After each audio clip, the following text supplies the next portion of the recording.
राहुल गांधी के स्वागत के लिए हम लोग खड़े हैं और यह न्याय यात्रा निश्चित रूप से भारतवर्ष में एक बदलाव आएगा। आने वाले समय 2024 में निश्चित रूप से बदलाव आएगा, जिसमें नौजवानों को, छात्रों का, किसानों का, मजदूरों का भविष्य उज्जवल होगा। कांग्रेस की सरकार आएगी निश्चित रूप से। जातीय जनगणना जहाँ तक जरूरत है कि जो लोग पहले समाज में याद करिए कि जब देश आज़ाद नहीं हुआ था, एक उच्च वर्ग था, एक बहुत निम्न वर्ग था, मध्यम वर्ग था ही नहीं। कांग्रेस की देन है कि मध्यम वर्ग लोगों को पैदा किया। ये मध्यम वर्ग को इस अभी वर्तमान सरकार ने तोड़ दिया।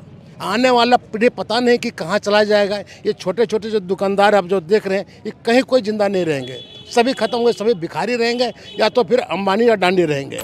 बीच वाले लोग ना आप रहेंगे ना हम रहेंगे, कोई नहीं रहेगा। किसके लिए न्याय यात्रा, इसके जातीय जनगणना दोनों इसमें आवश्यक है। अन्याय काल तो मैडम अभी बहुत ज़्यादा हो गया है। नए युवक लड़के जो बीएड करके, इंजीनियरिंग करके 10,000 रुपये काम करने के लिए बाध्य है। अपना झारखंड स्टेट से दूसरे स्टेट में जाकर 10,000 में काम करना इम्पॉसिबल है। 10,000 में तो 7,000 वो खाई जाएंगे, 3,000 में क्या उनका परिवार चलेगा। जब से देश में बीजेपी की सरकार आई है, तब से कोल इंडिया में किसी प्रकार का कोई वैकेंसी नहीं है। सिर्फ 86 में, जिसमें कांग्रेस का सरकार था, रामविलास पासवान आपका हरिजनों का बहाली निकाले थे, जिसमें 2.5 से 3 लाख बहाली हुई थी।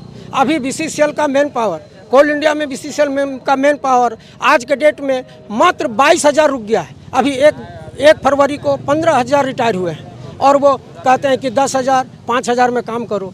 इंजीनियरिंग करके, बीएड करके 5,000 और 10,000 में काम करेंगे। ये बेरोजगारी चरम सीमा पे है, इसलिए बीजेपी को जाना अब तय है।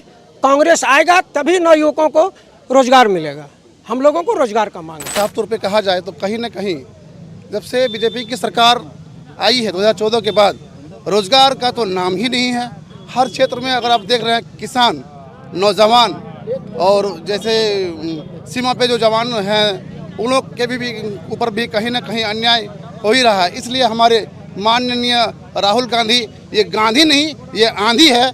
और धनबाद के जनता का बहुत बड़ा सौभाग्य है कि हम अपने उम्र में कभी गांधी परिवार को सामने से नहीं देख पाए थे। आज का लाल बंगला का वासी का जो हमारे जलसर में तो कार्यकारी जो अध्यक्ष है कांग्रेस का, उनका देन है कि राहुल गांधी उनके रिक्वेस्ट पर, अनुरोध पर धनबाद में अपना ये किए हैं और न्याय यात्रा को लाल बंगला होते हुए आगे और प्रसर होंगे। और विनोद बिहारी महतो के सामने माल्यार्पण होगा, वहाँ कुछ ठहराव होगा, कुछ भाषणें होगी, कुछ बातें होगी। जो नौजवान के बीच में बात हो, आज रोजगार नहीं है, रोजगार के बारे में बात होगी। और बहुत ज़रूरी बात है कि आज के नौजवान रोजगार के लिए त्राही त्राही कर रहे हैं। कहीं ना कहीं हमारे नौजवान त्रस्त हैं। आप देखते होंगे कि पहले का ज़माना था कि बूढ़े आदमी थे डिप्रेशन में, दिमागी हालत उनका ख़राब था, लेकिन आज के नौजवानों का दिमागी हालत इस तरह ख़राब है क्योंकि उनके पॉकेट में पैसा नहीं है मैडम। और सबसे बड़ी पावर होती है पब्लिक का, आदमी का, तो वो पैसा। खुट्टा में एक कहावत है कि हम लोग जैसे झारखंडी हैं, तो झारखंडी में एक कहावत है कि मतलब औरत का जो ताकत है वो मर्द होता है और किसान का ताकत जो है मतलब बर्द होता है, यानी बैल होता है। तो बैल को ही वो मार दिए हैं। किसान को मारने का मतलब है कहीं न कहीं वो बैल को मारे हुए हैं, किसान को मारने का चेष्टा कर रहे हैं। और 2014 से लेकर आज तक कोई वैकेंसी नहीं है। अब राहुल गांधी जी इस यात्रा को फिर से शुरू किए हैं, भारत जोड़ो न्याय यात्रा। इसका मतलब कहीं न कहीं अन्याय हो रहा है। इसलिए गांधी परिवार को फिर से इस रोड मैप के आधार पर न्याय जोड़ो यात्रा का मतलब परिचालन करना पड़ा। आज के दौर में इस न्याय यात्रा की बहुत जरूरत है। मैं समझता हूं कि जान से भी अधिक इस न्याय यात्रा की जरूरत है। श्रीमान मिस्टर राहुल गांधी ने इस यात्रा को करते हुए, भारत को जोड़ने का काम करते हुए और न्याय के बारे में उन्होंने डिफिनेशन देते हुए कहा कि हम न्याय तब तक करेंगे जब तक अन्याय की समाप्त नहीं होता है। क्या सूलों पे आ चाहे तो टकराना जरूरी है, जिंदा है तो जिंदा दिली दिखाना जरूरी है। इसलिए राहुल जी ने ये जो 10 साल का कार्यकाल मोदी सरकार का रहा, ये अन्याय काल है।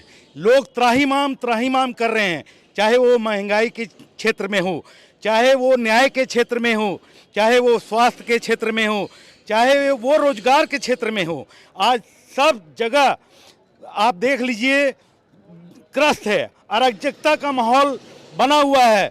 और नफरत की बीज जो राहुल जी हमारे आदरणीय नेता ने कहा है कि केरोसिन तेल छिड़का करके हर राज्यों में आपस में जात पात ऊंच नीच भेदभाव को बांटा जा रहा है। इसलिए मैं कहना चाहता हूं कि मोदी जी बांट दिया इस धरती को, चांद सितारों का क्या होगा, नदियों के कुछ नाम दिए, बहती धारा का क्या होगा, शिव की गंगा भी पानी है, आबे जमजम भी पानी है, मुल्ला भी पिए पंडित भी पिए, पानी का मजहब क्या होगा। पूछो इन फिरका परस्तों से, क्या सूरज अलग बनाओगे? एक हवा में एहसास है सबकी, क्या हवा भी नहीं चलाओगे? नस्लों का करे जो बंटवारा, रहबर वो कौम का ढोंगी है। क्या खुदा ने मंदिर तोड़ा था या राम ने मस्जिद तोड़ी है? इसलिए ये महंगाई के खिलाफ जो न्याय का हक मिलने तक भारत जोड़ो न्याय यात्रा आज पूरे देश में निकली है, इससे लोगों में जागरूकता आई है। और आने वाले दिनों में हम लोगों को कांग्रेस का साथ, आम आदमी के साथ, क्योंकि कांग्रेस कहती है हर महिला की इज्जत हो, हर बच्चा हो अपना प्यारा, हर हाथों को काम मिले, यही है कांग्रेस का नाम। न्याय की लड़ाई जो शुरुआत किया है पूरा देश में, इसका व्यापक असर है गरीबों में, बेरोजगारों में और बेरोजगार युवकों में। जो आदमी इंजीनियरिंग करके, बीएड करके, डॉक्टरेट करके जिसको रोजगार नहीं मिल रहा है, उनके मन में राहुल गांधी के प्रति बहुत ज़बरदस्त भावना उत्पन्न हो रहा है। इसीलिए हम राहुल गांधी के प्रति बहुत सहानुभूति रखते हैं और इनका जो न्याय और हक का लड़ाई है, ये आने वाला समय बताएगा कि हम लोग कितना इसको मुंहतोड़ जवाब देंगे मोदी सरकार को। नमस्कार, दुनिया दी बेहतरीन cath lab white medical college and hospital बुंगल से एस्टैब्लिश हो गई है। सीधा व्हाइट मेडिकल कॉलेज आओ, इलाज कराओ, सलाह रिया तोड़ा अपराध तोड़े दुख से हाजिर है। धन्यवाद।